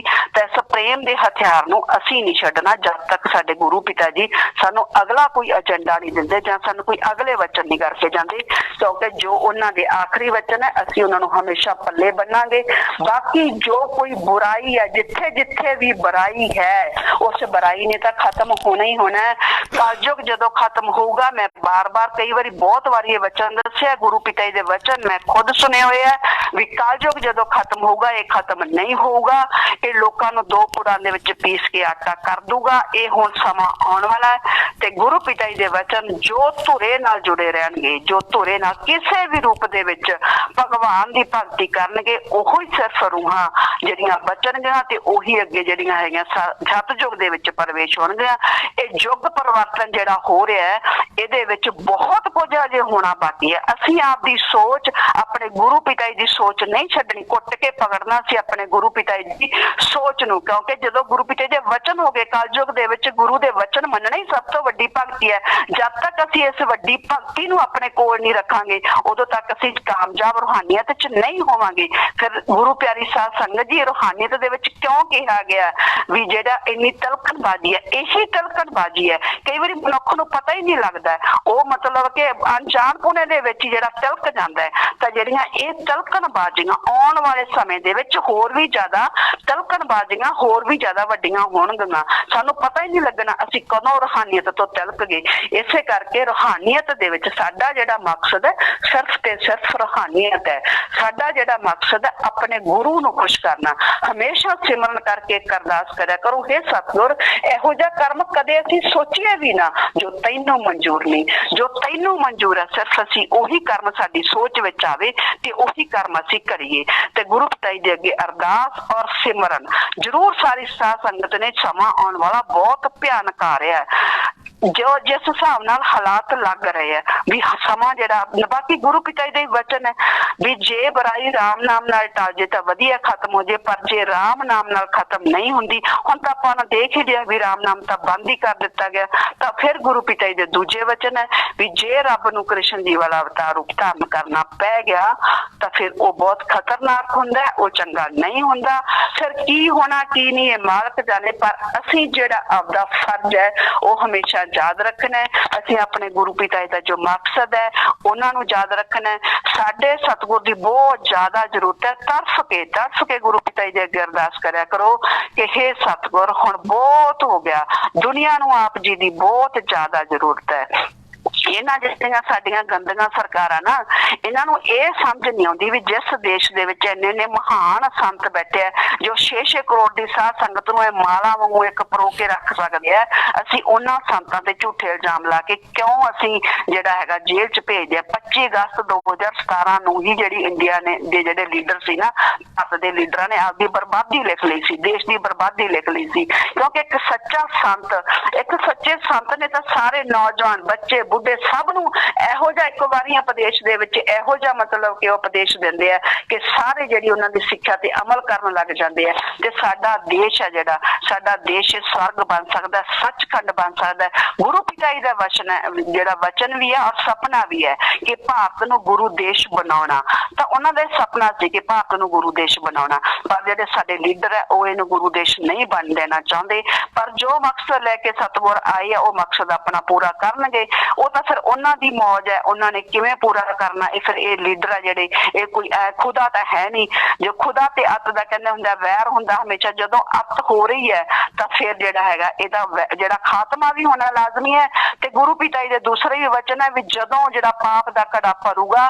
ਤਾਂ ਫਿਰ ਜਦੋਂ ਮਟਕਾ ਫੂਟੇਗਾ ਗੁਰੂ ਪਿਤਾ ਜੀ ਦੇ ਵਚਨ ਹੈ इतना लावा ऐसा लावा निकलेगा इतना लावा निकलेगा कि फिर संभाले नहीं संभलेगा ना तो फिर वो किसी पीएम तो संभलना ते ना वो किसी सीएम तो संभलना वो लावा किस रूप च किवें बाहर आना है ये सारी दुनिया देखूगी ते दूसरा गुरु प्यारी साध संगत जी जो जमुना नगर दे विच गुरु पिता जी दे आपां देखिया ही कि किवें उन्हां दे स्वरूप दे नाल जो कुछ होया ते असीं सारिआं नूं ओ पहला भी मैं कहा सी ते हुण असीं सारिआं नूं पुछदे आ बार-बार भी इन्ने दिन हो गए इंतजार कर रहे असीं देख रहे हैं भी डेरे दी मैनेजमेंट कमेटी जां हनीप्रीत जो अपने आप नूं उप प्रधान जां उप मुखी डेरे दी कहंदी है जां इह कहंदी बस मेरी पापा जी होर तां किसी दे है नहीं अज ओहदी अणख क्यों नहीं जागदी उन्हां लोकां दी वीडियो पई है उन्हां लोकां ते 22 ने FIR क्यों नहीं दर्ज करवा रहे कित्थे 85 मैंबर कित्थे यूथ वरांगनावां कित्थे गुरचरण कित्थे ओहदियां होर चेलियां साडे ते बार-बार 295 कदे किसे थाने ते 295 ला के पर्चा दर्ज करा दिता जांदा फेथ वर्सेस वाडिक दी टीम दे मैंबरां ते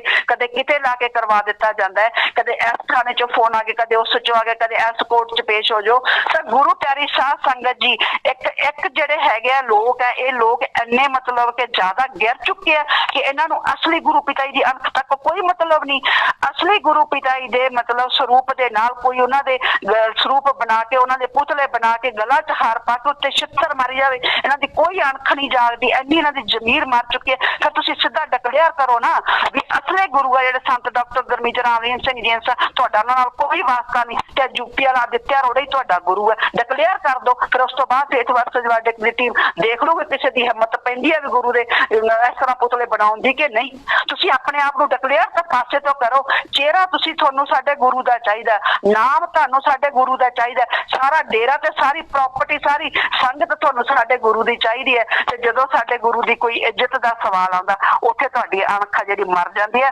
चुल्लू भार पानी दे विच ना कहंदे हुंदे चुल्लू भार पानी लैके डुब के मर जाओ सारी साध संगत साडे गुरु नाल उत्थे की कुछ हो गया ते सारी साध संगत जिहड़ी मटर पनीर खांदी सी ते जिहड़ियां पिन्नियां खांदी सी जिहड़ियां जागो कड़ के नੱਚਦੀਆਂ यूथ वरांगनावां वालियां ते 85 मैंबर जिहड़ियां ये है कित्थे हुण मर कित्थे गईयां ये क्यों जगजीत वर्गे इन्हां दी सब दी आत्मा क्यों मर गई क्यों इन्हां दी अणख जागदी इन्हां की ये उत्थे 200-400 बंदा घट्टो घट्ट उस उस एरिए के बंदे नूं नाल लैके ये कोई मैमोरेंडम तां दिंदे डीसी नूं, भाई दसो जो साडे गुरु साडा गुरु तां एक सिक्ख्या दे रहा है भी किवें गुरु अपने शिष्य की परीक्षा लैंदा है ते गुरु शिष्य नूं पता भी नहीं लगन दिंदा। ये किसे कहानियां हजार इतिहास दे विच तुसीं क्यों नहीं जाके उत्थे खड़े हुंदे? अज संगत 5-6 करोड़ दी जेहड़े टारा दिंदे हुंदे ते कमेंट लिखदे हुंदे भी साडे तां 6 करोड़ दी संगत 6 करोड़ दी, कित्थे अज 6 करोड़ दी संगत? गुरु प्यारी साध संगत जी, असीं थोड़ा जिहा दिन होर देखदे हां, 1-2 दिन वेट करदे सी, इहनूं देख रहे हैं क्योंकि कल नूं इह ना कहण भी नहीं असीं तां करना सी। इहनूं इसे करके समां दित्ता जा रहा है, देख रहे हैं